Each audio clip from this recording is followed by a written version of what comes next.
Série Les péchés capitaux d'Alassane Ouattara. Numéro 1. Le syndrome de l'étranger. D'emblée, il est important que l'on s'entende bien. Ici, il n'est pas question pour moi de développer des thèses xénophobes. Alassane Ouattara a été élu président de la République en 2010. En avait-il le droit? Oui. Mais sortons du chauvisme. Selon moi, tout Africain est chez lui en terre africaine d'Afrique. Alors, l'angle de mon propos n'est donc pas celui-là.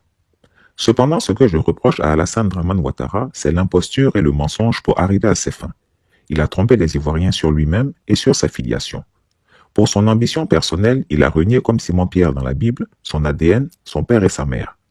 Venons-en au sujet. Comme Barack Obama ou Nicolas Sarkozy, il avait le droit de candidater en Côte d'Ivoire. Rien n'a empêché Barack Obama, qui a des origines kenyanes dont il est fier, de diriger les Américains. Rien n'a empêché Nicolas Sarkozy, qui a des origines hongroises, de devenir le premier magistrat des Français. Et Nicolas Sarkozy revendiquait avec fierté le passé hongrois de sa famille. Qu'on se comprenne bien. Ce que je reproche à Alassane Ouattara, c'est tout simplement d'avoir menti sur ses origines aux Ivoiriens, donnant le sentiment d'avoir honte de ce qu'il est réellement. Il a donné le sentiment d'en vouloir à mort à son père d'avoir été burkinabé et de l'avoir amené à Sindou pour l'y élever. Il donne le sentiment de regretter d'avoir fait sa scolarité en Haute-Volta et d'avoir bénéficié d'une bourse d'études de ce pays si généreux. Le dossier révèle qu'Alassane Ouattara, né le 1er janvier 1942 à Dimboko, qui a pu se rendre aux USA, s'est fait enregistrer dans les documents de voyage comme étant de nationalité voltaïque et qu'une fois à destination, il s'est fait inscrire à l'université de Pennsylvanie, à Drexel University, comme étant un étudiant ayant la nationalité voltaïque. Tout comme lors de son mariage avec Dame Barbara Jean Davis, le 10 janvier 1966 en Philadelphie, il s'est réclamé de la nationalité voltaïque. De même que sur sa carte de sécurité sociale numéro 165 40 92 95, délivrée en 1962, il a indiqué la même nationalité comme sienne. Là où on était en droit d'attendre de lui de la reconnaissance envers ce pays pauvre qui a tant fait pour lui, Alassane Ouattara n'a fait que mépriser le peuple burkinabé. Depuis toujours, il se bat comme s'il voulait noyer la cicatrice Haute-Volta qui lui colle à la peau. Pourquoi avoir honte de ses origines? Pourquoi avoir honte de son père? Pourquoi avoir honte de dire que son père est enterré à Sindou? Les Burkinabés seraient-ils des sous-hommes? Pourquoi, contrairement à Barack Obama qui a été fier de repartir au Kenya et d'aller y retrouver sa famille africaine, Alassane Ouattara n'est jamais allé officiellement à Sindou pour se recueillir dignement sur la tombe de son géniteur Dramane Ouattara. Pourtant, il n'hésite pas à s'y rendre en catimini pour ses rituels mystiques. Personnellement, cela me choque. Une fois ses études terminées en Pennsylvanie, il est resté dans les documents de référence des étudiants étrangers ayant étudié sur le sol américain comme étant d'origine voltaïque.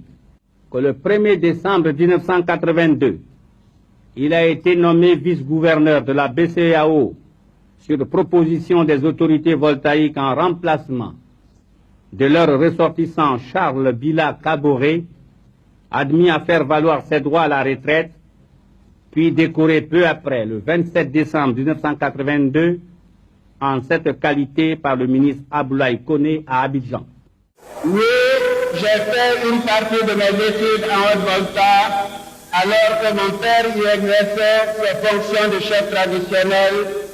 Oui, j'ai représenté ce pays dans des institutions régionales et internationales, et j'en suis heureux. Permettez-moi de faire un parallèle ici.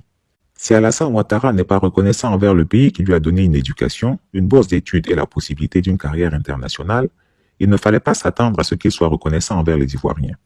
Si Alassane Ouattara, pour ne pas qu'on dise qu'il est burkinabé, n'est jamais allé s'incliner sur la tombe de son père à Sindou au Burkina Faso, il ne fallait pas s'attendre à ce qu'il soit reconnaissant envers tous ses alliés d'antan, notamment le président Bédié et Guillaume Soro. Il a un véritable complexe de ses origines ataviques. La dureté de la vie politique que lui ont infligé ses adversaires politiques et l'ambitieux qu'il a toujours été l'a psychologiquement affecté. Il a au fond de lui-même une haine viscérale pour Félix Houphouët-Boigny, dont il a complètement détruit l'héritage, et pour le peuple ivoirien. Il est en quête permanente d'une reconnaissance de son identité ivoirienne qu'il n'aura jamais, puisqu'il s'y prend mal. Je suis convaincu que beaucoup d'Ivoiriens l'auraient voté s'il avait simplement dit Je suis africain, je suis ivoirien d'origine voltaïque, mais j'aime profondément la Côte d'Ivoire et je veux apporter ma contribution à l'édification de la nation. Au lieu de cela, il a menti. On ne veut pas que je sois président parce que je suis du Nord et musulman. Ensuite, il a fait la guerre à la Côte d'Ivoire pour sa nationalité et pour son ambition présidentielle. L'histoire se chargera de lui et rétablira la vérité. Une fois élu président, comme le converti de la 25e heure, ou plutôt l'ivoirien de la 25e heure, Alassane Ouattara s'est senti obligé d'être violent avec ses frères étrangers pour ne pas qu'on l'accuse d'être l'un des leurs. C'est ce syndrome qu'on a vu au temps de l'esclavage, celui du noir, le nègre de maison, qui était plus cruel avec son frère noir, le nègre des champs, pour que le blanc l'apprécie, appréciation qu'il n'aura hélas jamais. En tant que Premier ministre, son premier fait de guerre contre les étrangers a été d'instaurer la carte de séjour. Cette carte de séjour qui fit tant de mal à la Côte d'Ivoire en ségrégant surtout les habitants du Nord à cause de leur patronyme. Ironie de l'histoire, c'est elle qui a été à l'origine du concept de l'ivoirité qui l'a exclu de la course à l'élection présidentielle de 2000. Mais je ne m'étendrai pas sur ce sujet puisqu'il sera l'objet d'une de mes prochaines publications. Être ivoirien, c'est décider de se reconnaître dans le peuple ivoirien, dans son histoire, sa culture et ses valeurs fondamentales, pour réussir le saut formidable d'une conscience tribale ou ethnique à une conscience nationale. Usant d'opportunisme et de perfidie, il a utilisé le concept de l'ivoirité, arguant qu'il était exclu de la politique ivoirienne depuis la mort du président Félix Houphouët-Boigny, parce qu'il était originaire du nord de la Côte d'Ivoire et musulman. Ce repli identitaire lui a permis de braquer le nord contre le reste du pays.